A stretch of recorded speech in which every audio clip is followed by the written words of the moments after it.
Vamos a seguir con el señor Miguel Salceda de la Universidad de Missouri. El señor Salceda obtuvo su licenciatura en Ingeniería Civil y maestría en Ingeniería Ambiental, ambos de la Universidad Tecnológica de Panamá, Ciudad de Panamá.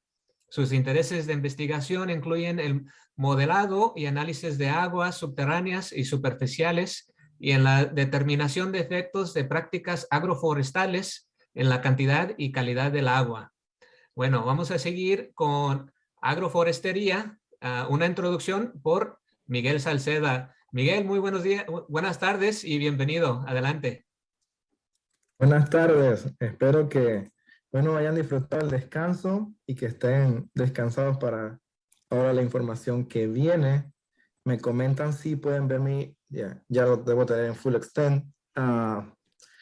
Muchas gracias por la introducción, Víctor.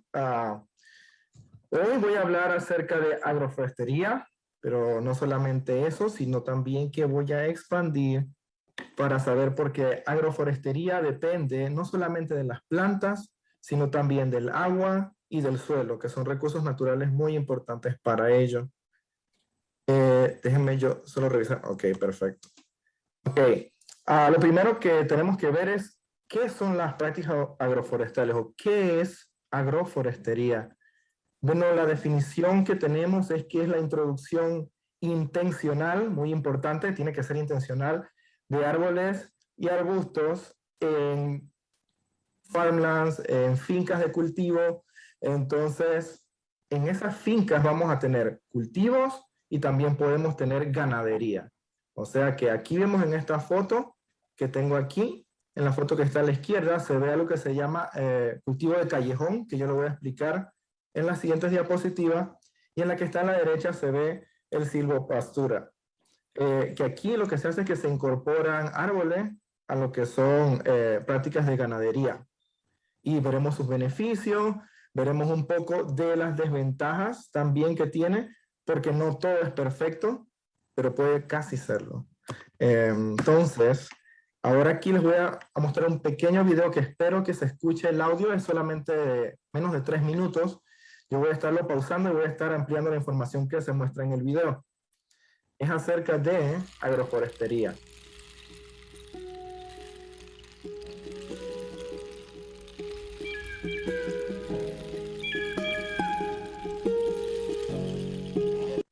Actualmente, ¿qué es lo que se hace?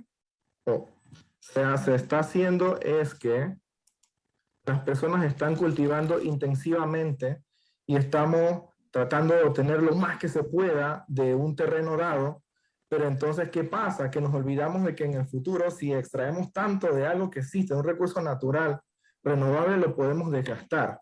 Y entonces no vamos a poder seguir cosechando de ese recurso natural en el futuro.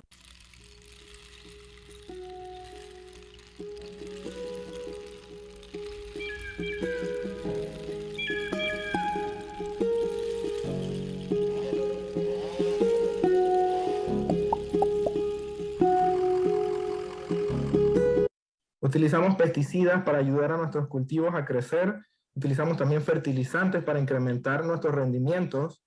Y cuando llueve, todos los pesticidas y todos los fertilizantes que no fueron utilizados por esas plantas de cultivo son lavados por la lluvia, por la escorrentía, y van a parar a cuerpos de agua superficiales.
Bueno, con esto, con lo que se vio, se dice que la agroforestería es una práctica que lo que hace es que vuelve sostenible la agricultura.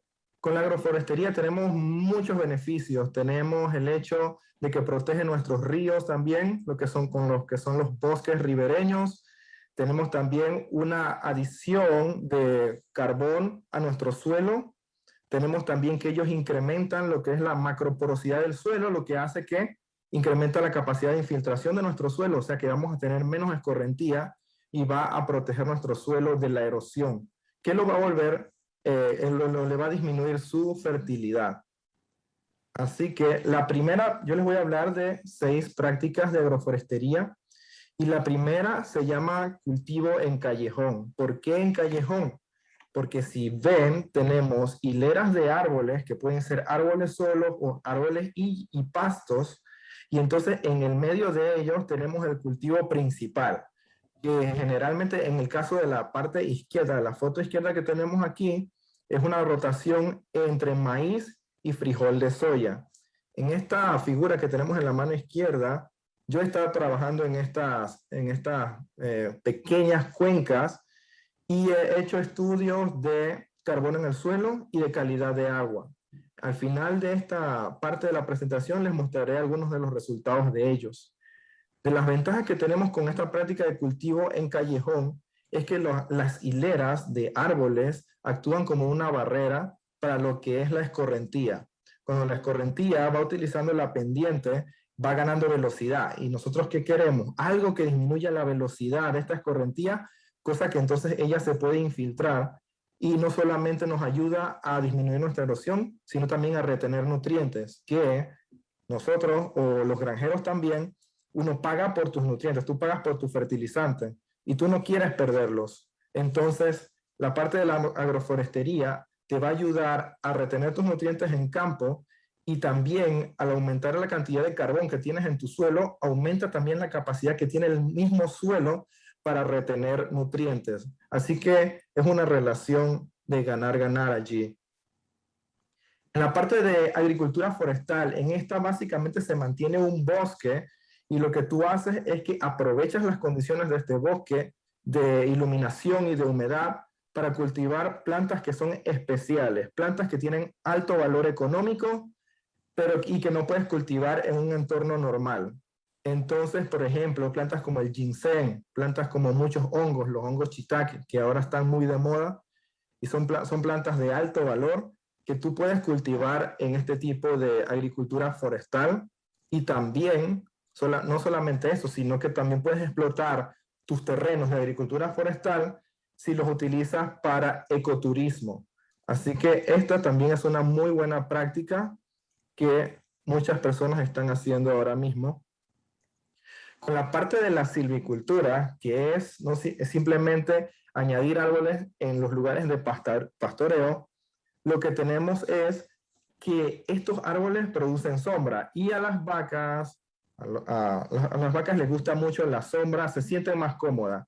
Los animales que no están bajo estrés se desarrollan mejor, producen más leche, producen más carne, aumentan de peso. Entonces, el hecho de tener estos árboles te ayuda a incrementar el rendimiento que tienes en tus animales, pero no solo eso, sino también que los desechos de nuestros animales, de nuestras vacas, contienen nutrientes, ¿no? Contienen mucho fósforo, contienen nitrógeno, pero ¿qué hacemos al tener árboles allí?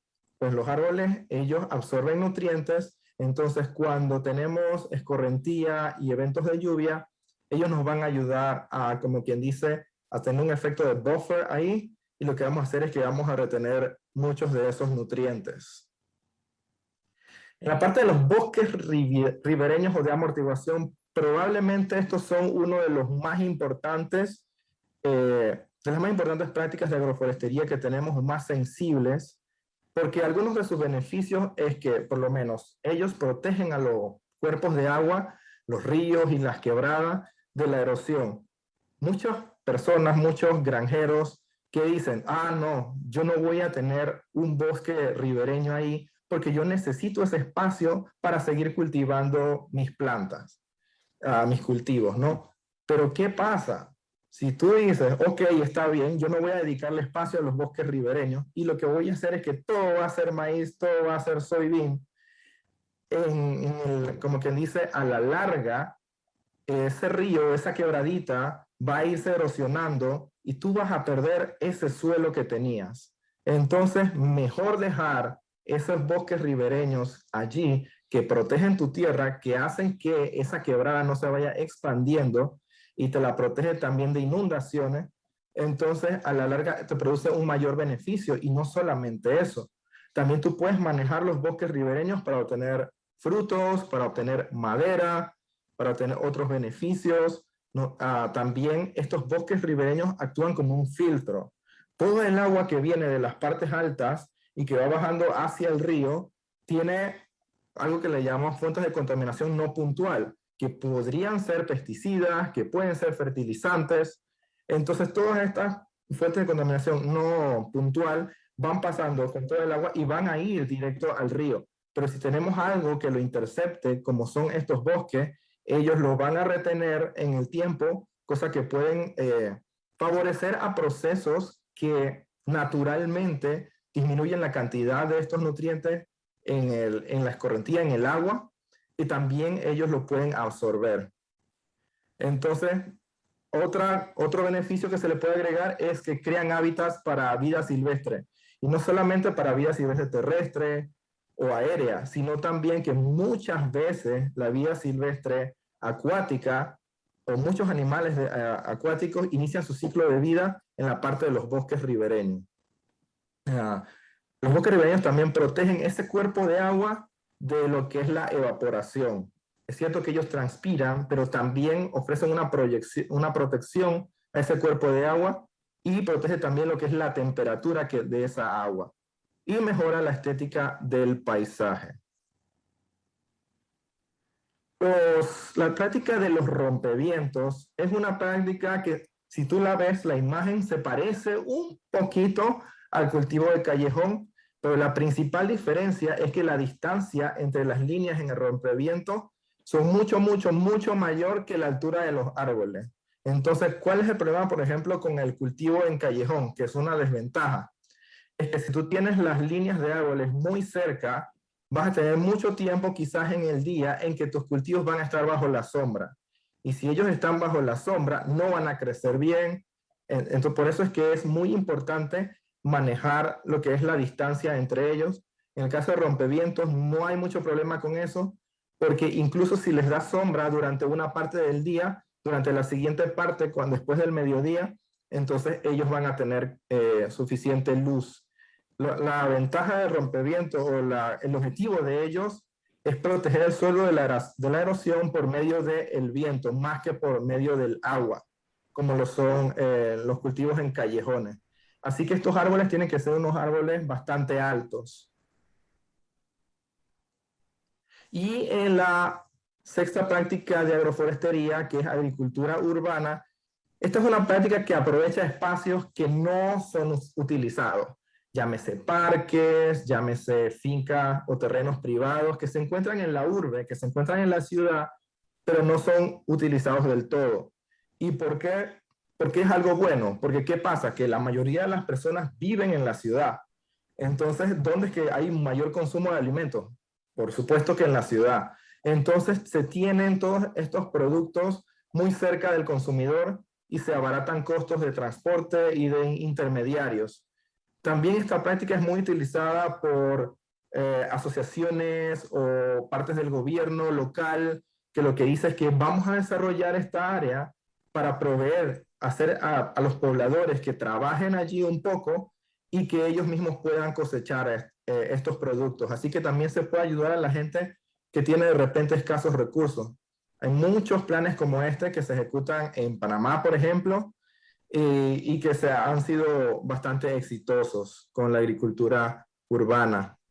Entonces, algunos de los beneficios de la agroforestería en el carbón del suelo, como se los comenté, en una publicación que fue recientemente aceptada y que va a ser publicada ahora en enero o febrero, encontramos lo siguiente: en esta cuenca en esta watershed que les mandé, en la de la izquierda, ¿qué fue lo que se hizo? Se tomó muestras de suelos, si pueden ver mi puntero, se tomó muestras de suelo en lo que son en las líneas de árboles, se tomó muestras de suelo en lo que son donde se tienen los cultivos, el área de cultivo. Hay también algunas líneas aquí que no se ven mucho, que son como otra línea, pero solamente de grasses, una línea de pastos. Y hay otras que se encuentran en la parte de la descarga de la cuenca, que es un pasto especial que se utiliza para proteger el suelo de la erosión, porque todo el agua va a concentrarse en ese punto de descarga de la cuenca. Entonces, por los resultados que obtenimos aquí, es que en el área en la que se tienen solamente los cultivos por hilera, esa es el área que tiene menos carbono, porque ¿qué pasa? Menos carbón. Lo que pasa es que estás cultivando, lo estás de algún modo interviniendo, entonces ese carbón se va mineralizando y se va perdiendo como CO2 a la atmósfera. Entonces, las otras dos prácticas, lo que son las hileras de árboles y las hileras de hierbas especiales, ellas mostraron mucho más o más significativas diferencias en lo que son el carbón. Y la que tuvo más de todo fue la que se encuentra en el punto de descarga, pero eso tiene mucho sentido porque en el punto de descarga es el punto más bajo de estas cuencas. Entonces, toda el agua que se va moviendo cuando llueve, al final va arrastrando materia orgánica, va arrastrando partículas de suelo y todas se depositan en esa parte más baja, porque la función de esas hierbas es presentar cierta rugosidad, cosa que va a hacer que el agua disminuya su velocidad y se infiltre. Así que es muy bueno y esto ayuda también lo que es la mitigación del cambio climático, porque lo que se está haciendo es que las plantas, cuando ellas realizan la fotosíntesis, ellas están obteniendo CO2 de la atmósfera y reteniendo ese carbón en su biomasa o en el suelo, como se ve que ha aumentado con el tiempo y con las prácticas. Y otros beneficios que también tenemos de la agroforestería, este es un experimento que ahorita mismo está ongoing, es el que tenemos aquí que se muestra, simplemente es una pendiente y se ve que en el pozo número 1 es el agua como viene, ahí no ha pasado nada, no se ha intervenido. Luego en el pozo número 2 no se ha intervenido nada, pero sí hay una distancia entre ellos, que es aproximadamente unos 30 metros. Luego el siguiente, el tercer pozo, está como a unos otros 30 metros cerca de un lago. Pero entre el pozo número 2 y el pozo número 3, nosotros tenemos unas hileras de árboles que se llaman cottonwoods, que vienen a hacer la función de un bosque ribereño. Son árboles que crecen muy alto y que están muy acostumbrados a condiciones de humedad. Entonces ellos expanden sus raíces hasta llegar al nivel freático y de ahí ellos obtienen nutrientes. Ellos también con sus hojas y la decomposición de sus raíces, ellos suministran carbón al suelo. Entonces, al suministrar o al crear las condiciones ideales para que ocurra un proceso que se llama desnitrificación, nosotros podemos ver aquí a la derecha en las gráficas cómo cambia. En la roja es el pozo número 1, el primero. En la verde es el siguiente pozo, lo único que hay es una distancia entre ellos. Pero si ustedes ven en la otra, que es como gris, es después del bosque ribereño. Y las reducciones aquí son importantes. DN significa nitrógeno disuelto aquí y TN significa nitrógeno total. En nitrógeno disuelto obtuvimos reducciones en el agua subterránea de 96% y en lo que es el nitrógeno total de cerca de 75%, solamente teniendo un bosque ribereño ahí. Así que podemos ver que realmente hay un efecto y grande de los bosques ribereños en cuanto a la calidad de agua, y no solamente superficial, sino que también subterránea. Ahora yo les voy a hablar también de la lluvia, porque esto está ligado. Cuando tenemos nuestra agroforestería, nosotros necesitamos agua, necesitamos también nuestro suelo. Y queremos saber entonces por qué llueve, qué pasa para que llueva. Entonces, aquí lo que les estoy mostrando en esta gráfica es básicamente que el aire que se encuentra en la atmósfera, él tiene siempre cierta cantidad de humedad, ¿no? Entonces, él va a condensar y luego precipitar cuando él alcanza un estado que se llama saturación de vapor. Entonces, ¿cómo el aire puede alcanzar esos estados? Bueno, existen dos maneras. Si vemos el punto A que está aquí, yo puedo, estando aquí, alcanzar la saturación de vapor, que va a hacer que se condense el agua en el aire, si disminuyo la temperatura. Y la otra manera es si se aumenta la presión de vapor, que es aumentando la humedad en la atmósfera. Raramente ocurre precipitación al aumentar la presión de vapor. Normalmente ocurre cuando ocurre un enfriamiento de esas masas de aire. Por ejemplo, en la mañana, cuando tenemos que se vuelve muy frío, nosotros vemos el rocío. Bueno, el rocío ocurre porque la temperatura bajó bastante durante la madrugada y entonces esas masas de aire que tenían su humedad disminuyeron esa temperatura hasta llegar a la saturación de presión de vapor. El aire no pudo con más saturación, no pudo con más humedad y lo que hizo es que esa humedad se condensó en la superficie. Así que por eso básicamente es que tenemos la lluvia. Y no se está moviendo. Y aquí tenemos cuáles son algunos de los tipos de lluvia que pueden ocurrir. La primera se llama frente caliente. ¿Qué pasa? El aire caliente es menos denso que el aire frío. Por eso es que en los globos aerostáticos utilizamos aire caliente o calentamos el aire para subir, porque como el aire caliente es menos denso, lo que va a pasar es que el aire frío, que es más pesado, se va a ir hacia abajo y el aire caliente va a subir, porque no tiene tanto peso. Entonces, en estos casos, el aire que viene caliente se encuentra con aire frío en el frente caliente y ese aire caliente es menos denso, menos pesado. Entonces, lo que hace es que sube. Él no puede desplazar ese aire frío que es más pesado. Y cuando él va subiendo, ¿qué va a pasar? Esa interacción y esa ganada de elevación va a hacer que este aire caliente se enfríe. Y al enfriarse, ¿qué pasa? Empieza a precipitar. Entonces, estas muestras de frente caliente se caracterizan por una baja intensidad y muy bien distribuida la precipitación o la lluvia. Con el frente frío es un poco diferente, porque en este caso el que se está moviendo es el aire frío y el aire frío empieza a confrontar al aire caliente y cuando lo hace el aire frío es más pesado, así que lo empieza a desplazar. Cuando ese aire caliente empieza a ser desplazado y entra en contacto con el aire frío, se empieza a enfriar también y empieza a subir porque está siendo desplazado. Y cuando se empieza a subir, primero tuvo contacto con aire frío, se enfrió un poco y luego ganó elevación, se enfrió más. Entonces empieza a llover y este tipo de lluvia se caracteriza por una alta intensidad en una zona muy localizada. En la otra tenemos la precipitación orográfica, que aquí tenemos dos conceptos, uno se llama barlovento y el otro se llama sotavento. El barlovento es de donde viene el viento, la dirección de donde el viento viene.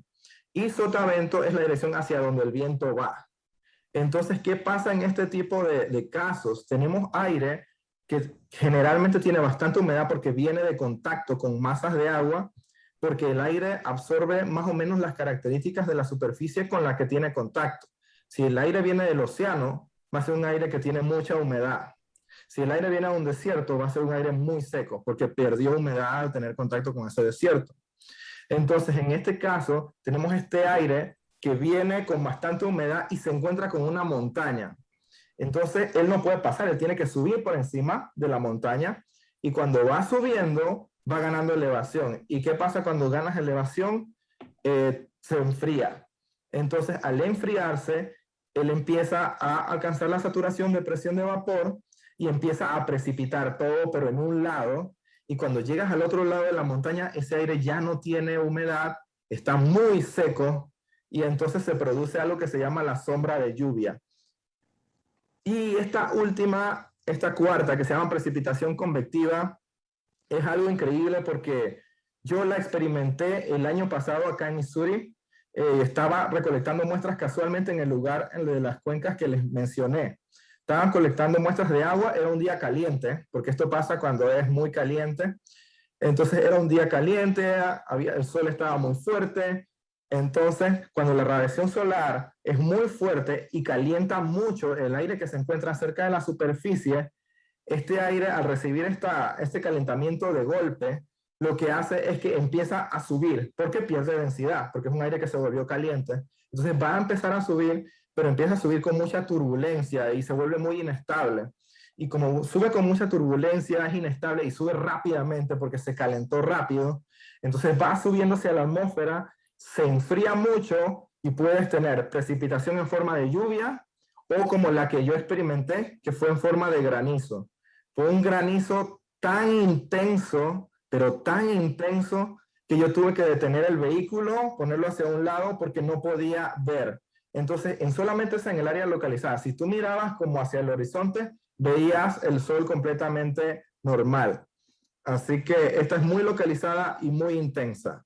Y les voy a mostrar ahorita en la otra diapositiva una imagen de la precipitación orográfica en su área, allá en California.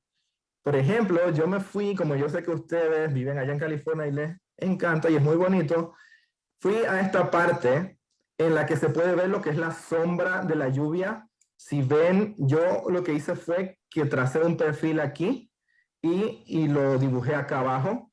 Entonces, si ven, todo el agua que viene acá del océano, ella viene con mucha humedad. Entonces, viene subiendo por aquí, ganando elevación, viene precipitando hasta que llega a la cúspide, donde ustedes ven esta flechita roja.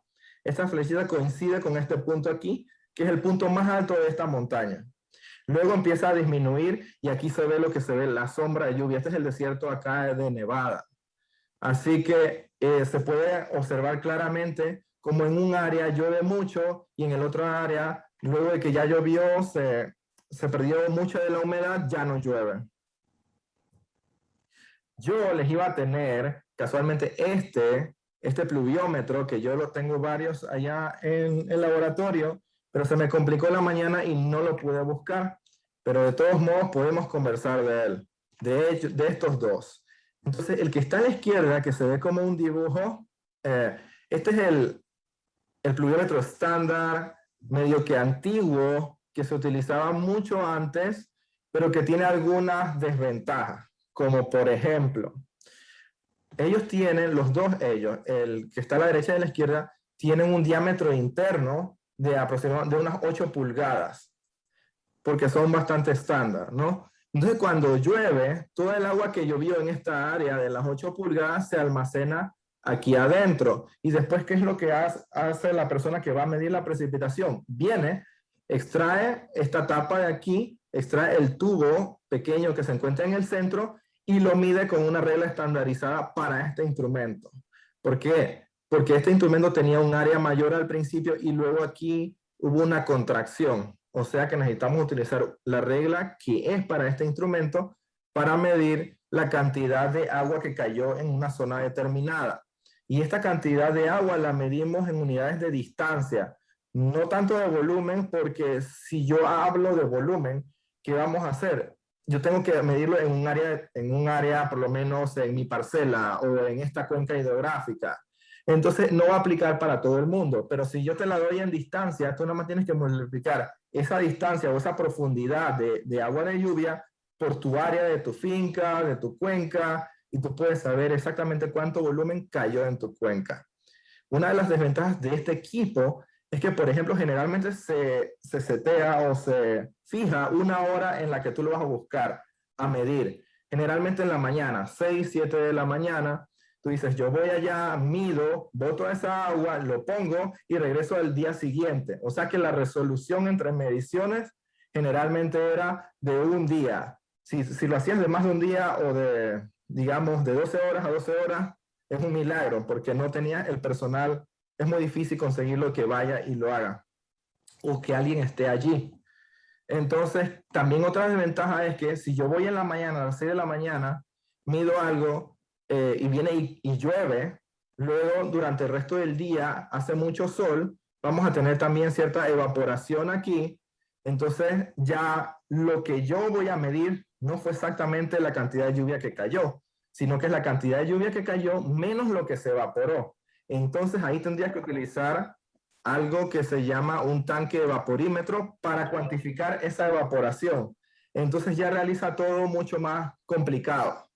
Con el instrumento que está a la mano derecha, que es el que yo estoy usando ahora y me gusta mucho, este se llama el tipping bucket. Porque ¿qué pasa? Que todo el agua que cae allí va como por un funnel y ella va al bucket este que está aquí. Si ustedes ven aquí, tenemos dos sensores en cada lado. Entonces, cuando el agua va cayendo allí y se vuelve lo suficientemente pesada, el bucket baja y produce un tip que se escucha. Y cada vez, perdón, cada vez que tenemos un tip, la máquina, la memoria interna del pluviómetro va a registrar ese volumen. Quiere decir, y además de eso, el agua se evacúa directamente y rápidamente. O sea que no hay almacenamiento de agua, no hay problema con mosquitos tampoco. La información se tiene prácticamente que en tiempo real. No hay problema con evaporación. Lo único es que de repente el dispositivo en el que se guarde la información falla. Pero de allí generalmente no hay muchos otros problemas. Así que generalmente así medimos la precipitación en un área determinada, si es pequeña, y si no realizamos una serie de mediciones con pluviómetros como este, si el área es un área grande. Déjenme ver.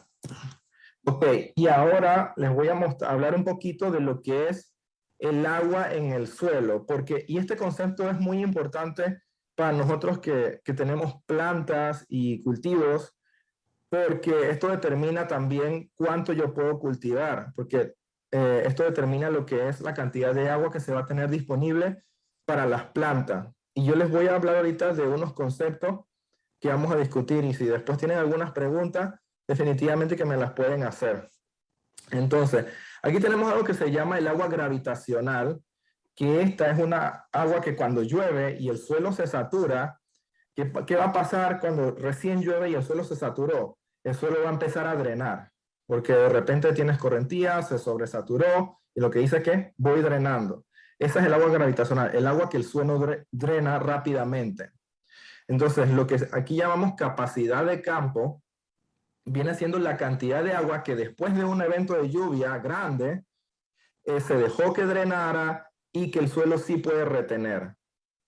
Entonces, y también tenemos aquí abajo un concepto que se llama un punto de marchitez permanente, y este es bien importante para ustedes, porque una vez el suelo alcanza el punto de marchitez permanente, ya las plantas no se pueden recuperar de esa escasez de agua.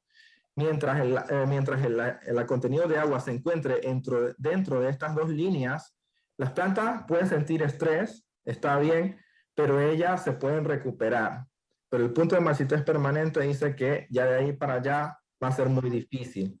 Debajo de este contenido de agua, del punto de marchitez permanente, es muy difícil para una planta extraer esa agua, porque a medida que el suelo se va secando, se va haciendo más difícil para las plantas extraer agua, porque le cuesta más energía, porque el suelo también ejerce una succión en esa agua. Entonces como que ellos están peleando, ¿no? Yo quiero esta agua, pero tú la retienes, y dependiendo del tamaño de la partícula de nuestro suelo, si es un suelo muy, lo que se llama arcilloso, tiene partículas muy pequeñas, y esas partículas tan pequeñas van a hacer que les sea más difícil a las plantas extraer el agua de allí, incluso con más contenido de agua.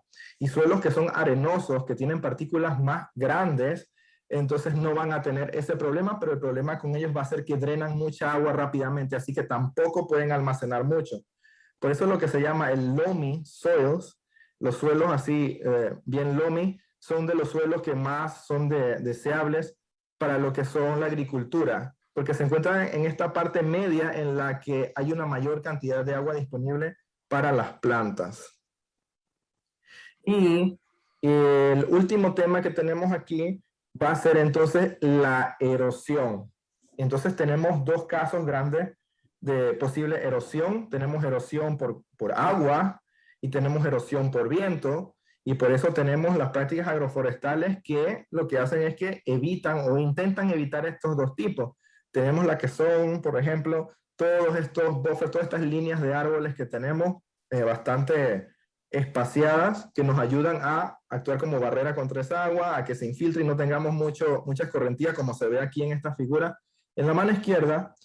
Y también tenemos en la mano derecha la erosión por el viento, y este es un caso muy famoso, que es lo que se llamaba el Dust Bowl, que ocurrió aquí en los Estados Unidos, que ocurrió entre 1932 y 1935. Lo que pasa es que había una agricultura bastante intensiva y no sostenible, entonces todo el suelo no era muy cohesivo, se utilizaba mucho y fue una temporada muy seca también.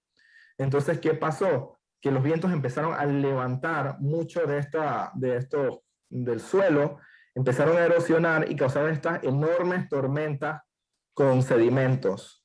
Entonces, a partir de este gran problema que hubo aquí, que afectó a todo el país y toda la economía, se creó lo que se llamaba el Soil Conservation Service, que ahora es el NRCS, y yo lo que pienso es que eso fue, wow, un punto de partida, ¿no? Pero a partir de que se creó el NRCS, se empezaron a desarrollar medidas de conservación. Al principio nada más era de suelo y después se extendió a todos los recursos naturales, lo que me parece a mí en lo personal muy bien, porque lo que se hace con el suelo afecta el agua y afecta a las plantas y viceversa, todos ellos están conectados.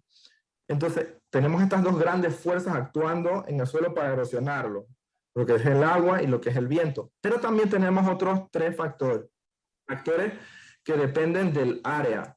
Por ejemplo, la topografía de mi área. Si tengo mucha pendiente, es muy probable que voy a estar más susceptible a la erosión por el agua que en un suelo que es bastante plano. Porque ¿qué pasa con la pendiente? Cuando el agua llueve y va corriendo por encima de la superficie del agua, gana mucha velocidad. Y esa velocidad indica que tiene mucha energía. ¿Y qué va a hacer esa agua cuando va pasando? Va a disipar cierta energía. ¿Y cómo disipa esa energía? Desagregando las partículas. Así, pues simplemente por el contacto entre el agua y el suelo, y esa fricción que tiene, va a ir desagregando partículas y las va moviendo. En lo otro también es el suelo. Si tenemos un suelo bastante cohesivo, va a ser difícil que pueda ser desagregado. Por lo menos suelos bastante arcillosos, que son muy cohesivos, son más difíciles de desagregar, de mover, que un suelo arenoso que no tiene prácticamente mucha cohesión.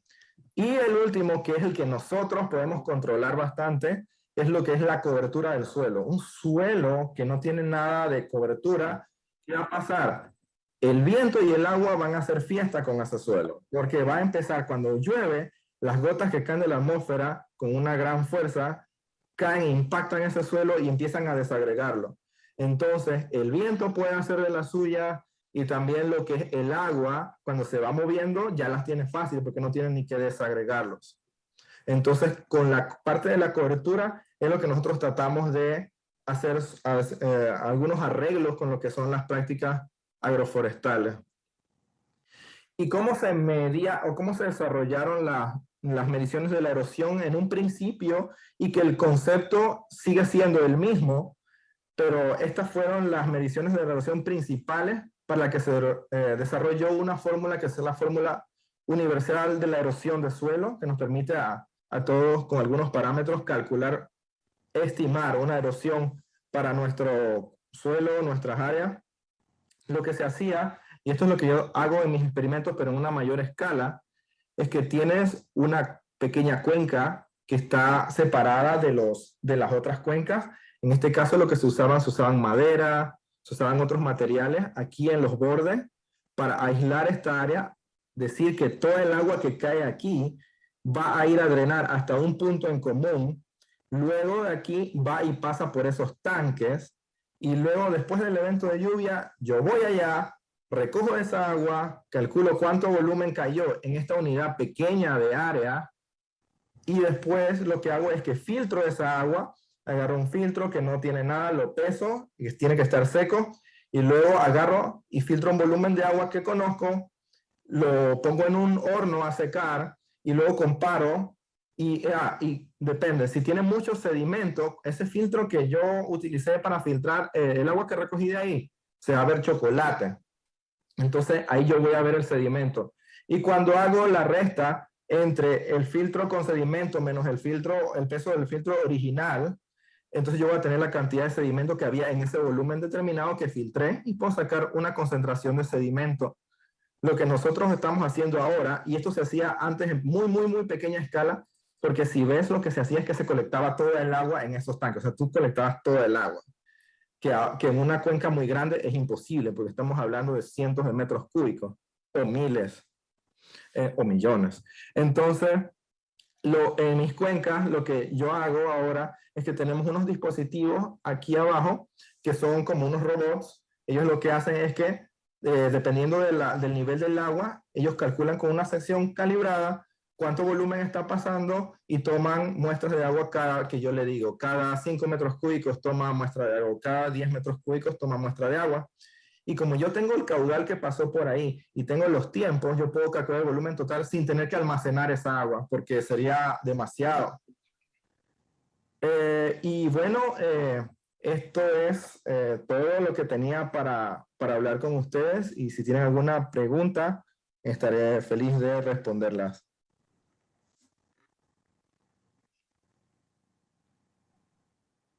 Muchísimas gracias, Miguel. Me encantó la presentación, fue muy informativa.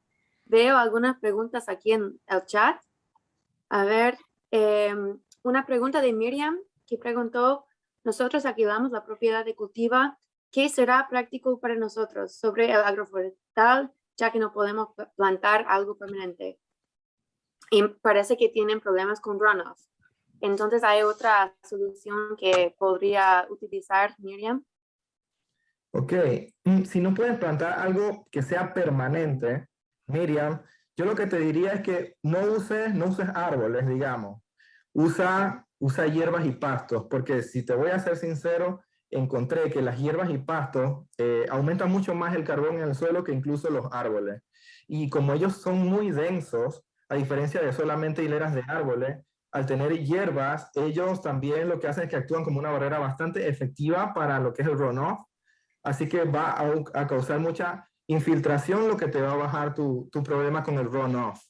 Hay también otras prácticas que ya no son usando plantas y es creando algunos canales, pero esos canales pueden ser contraproducentes algunas veces, porque cuando tú creas ese canal, si algo falla en el canal puede irse erosionando de un lado hacia el otro, dependiendo de la disposición. Por eso, si vas a crear un canal, por favor sigan las líneas de contorno de la topografía, nada diferente a lo que son las líneas de la topografía, porque si no, van a tener muchos problemas de erosión.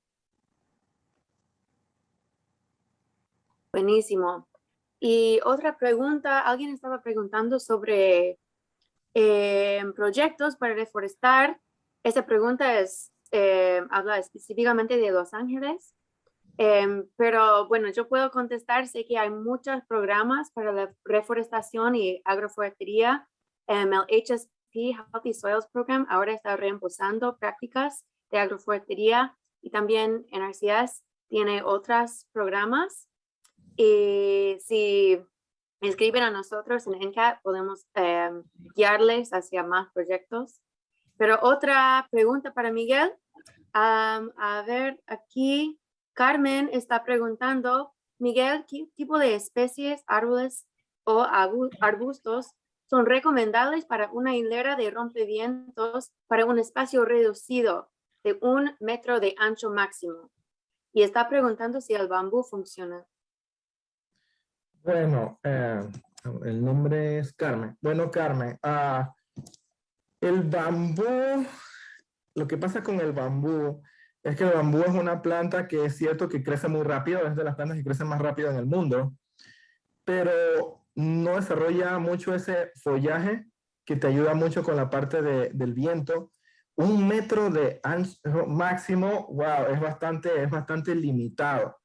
Pero lo que te puedo decir a ti es que para cada uno, porque no hay como una receta específica en cuanto a lo que es agroforestería, sino que dependiendo de cada área en la que tú te encuentres, por ejemplo, aquí en Missouri tenemos plantas nativas que son diferentes a las que tenemos en California. Entonces siempre trata de buscar plantas que tú veas en la naturaleza, árboles que tú veas allí. Ese realmente es el principal requerimiento para esto. Si necesitas un árbol que sea relativamente grande, lo que es observar el paisaje que hay allí y entonces utilizar esos mismos, porque esas son las plantas que se encuentran adaptadas para tu área específica. Ahora, yo sé que también con la oficina de NRCS, las oficinas locales que ellos tienen, ellos ayudan mucho a los productores con los programas que tienen. Algunos tienen programas de plantas de cobertura, otros de agroforestería. O sea, ahorita mismo ellos están incentivando todo lo que es lo que se llaman estos mejores prácticas de conservación de suelo y agua. Entonces es bueno que te pases por allá porque incluso ellos te podrían incluso ayudar con la semilla o con los plantones. Buenísimo. Y también sé que los poplars, los álamos, requieren un espacio muy pequeño, pero creo que sería un poco más de 1 metro. Quizás 4 pies, pero 1 metro es muy pequeño. Pero muchísimas gracias, Miguel. Y no sé si hay otras preguntas que alguien quiere preguntar a Miguel.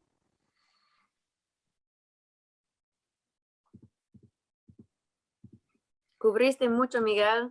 Hablaste de mucho. Espero que les haya gustado. Bueno, un aplauso para Miguel Salceda de Missouri que nos acompañó hoy. Y muchas gracias a todos los presentadores, el doctor Samuel Sandoval, Aisha Peterson, Laura Murphy, Miguel Salceda. Hemos llegado al final de nuestro programa por hoy, pero recuerden que el 12 de enero y el 9 de febrero nos volvemos a reunir con nuevos temas y esperemos que nos acompañen en ese momento.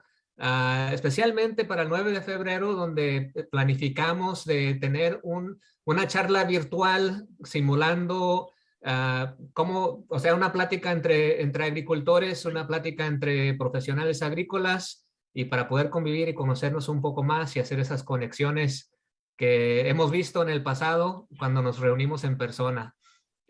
Una vez más, les recordamos que llenen la encuesta que está ahora en el enlace y denos sus recomendaciones. ¿Qué quieren ver en la próxima conferencia? ¿Qué temas?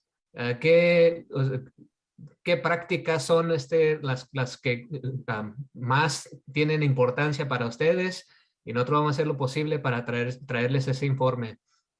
Bueno, ¿alguna última pregunta? Aún tenemos unos 10 minutos para la 1 de la tarde. Y bueno, les dejamos la oportunidad para poder conversar un rato.